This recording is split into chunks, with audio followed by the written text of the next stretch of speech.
কে? কেউ যেটা শোনে না সেটা শোনেন কে?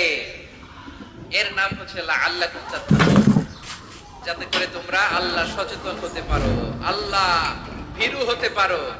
দুনিয়ার কেউ দেখে না, কিন্তু আল্লাহ দেখে। এটাই রোজার মূল শিক্ষা। আমার প্রিয় ভাইরা, আপনি লুকিয়ে লুকিয়ে ঘরের ভেতরে অন্যায় করেছেন, পাপ করেছেন, আপনার বাবা দেখে নাই, মা দেখে নাই, স্ত্রী দেখে নাই, কিন্তু দেখেছে কে? আল্লাহর চোখ ফাঁকি দেয়া যায়? আচ্ছা, বুঝে থাকলে বলেন তো, সিসি ক্যামেরার চোখ ফাঁকি দেয়া যায় কি যায় না? পুলিশের চোখ, র্যাবের চোখ, বিমানবন্দরে কাজ করা চোখ, সবাই বলেন আল্লাহর চোখ ফাঁকি দেয়া যায়? এই সেন্সটা নিয়ে আসা নিজের মধ্যে, আমি whatever I do Allah is watching me, যাই করি আল্লাহ দেখে। লাআল্লাকুম তাত্তাকুন।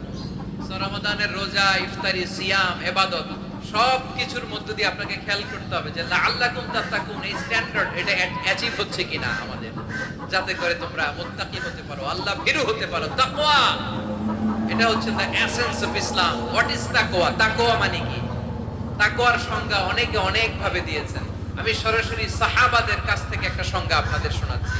ওমরে ফারুক রাদিয়াল্লাহু তাআলা আনহু উবাই ইবনে কাব রাদিয়াল্লাহু তাআলা আনহুকে জিজ্ঞেস করেছিলেন, ইয়া উবাই মা হুয়া তাকওয়া? হে উবাই, তাকওয়া কি? তাকওয়া কাকে বলে? উবাই ইবনে কাব তিনি প্রশ্নের উত্তর না দিয়ে উনিও আবার প্রশ্ন ছুড়লেন। তিনি বললেন, ইয়া আমিরাল মুমিনিন, আমা সালাকতা তরিকান যা শাউক? আপনি কি কাঁটাযুক্ত রাস্তা দিয়ে মরুভূমিতে কখনো হেঁটেছেন, যে রাস্তার চারদিকে ক্যাকটাস, গুলমলতার কাঁটা? হেঁটেছেন? উমরে ফারুক বললেন, নাম, হেঁটেছি। বালা, হেঁটেছি। কাইফা আমিলতা, কিভাবে হেঁটেছেন? উমরে ফারুক বললেন, শাম্মারতু ওয়াজতাহাদতু, আমি আমার জামা, জুব্বা আর চাদর আঁটো-সাঁটো করে গায়ের সাথে এমন ভাবে মিলিয়ে রেখেছি, এমন সাবধানে হেঁটেছি যাতে করে মরুভূমির ক্যাকটাসের গুলমলতার কাঁটা আমার গায়ে বিঁধে না যায়। উবাই ইবনে কাব বললেন, ফাযালিকা হুয়া তাকওয়া। আরে তাহলে আপনি তো ঠিকই জানেন তাকওয়া মানে কি, এটাই তো তাকওয়া। ওই রাস্তা দিয়ে যেভাবে হেঁটেছেন, পুরো দুনিয়ার জিন্দেগিটা এইভাবে সাবধানে চলার নামই হচ্ছে তাকওয়া। চিল্লায় বলো ঠিক কিনা? এই দুনিয়াতে পাপ পঙ্কিলতা থাকবে, শয়তানির হাতছানি থাকবে, অপরাধ প্রবণতা থাকবে, নফসের খায়েশ থাকবে, অন্যায়ের হাতছানি থাকবে। সব কিছুকে দলে মুচড়ে পেছনে ফেলে সাবধান হয়ে এই দুনিয়ার সিরাতুল মুস্তাকিমের পথে চলতে হবে। যে রাস্তা শুরু হয়েছে দুনিয়াতে, শেষ হয়ে গিয়েছে আল্লাহর জান্নাতের ভেতরে। চিল্লায় বলেন ঠিক কিনা?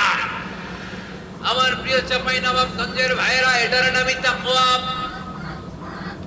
উবাই ইবনে কাব বললেন, ও আমিরুল মুমিনিন, ওই কাঁটাযুক্ত গুলমলতার রাস্তার মধ্যে ঠিক যেমনি সাবধান হয়ে আপনি হেঁটেছেন, এই দুনিয়ার বুকে ওই সাবধান হয়ে চলার নাম হলো তাকওয়া।